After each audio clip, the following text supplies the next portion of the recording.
அனைவருக்கும் கணித வணக்கம்.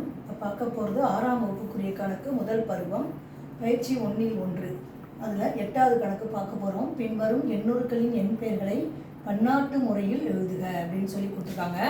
கொடுக்கப்பட்ட முதல் கணக்கு என்ன கொடுத்துருக்காங்கன்னு பார்ப்போம்.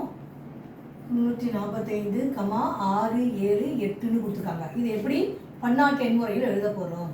இப்போ பார்த்தீங்கன்னா 345,000 எப்படி படிக்கணும், எப்படி எழுதணும்னா 345,000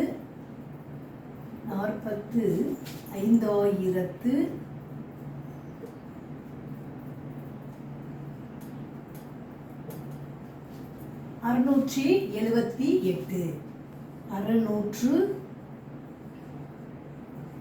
இந்த மாதிரி எழுத வேண்டும். 678 பன்னாட்டு எண்முறையில் எழுதியிருக்கிறோம். 345,678 புரிஞ்சுங்களா?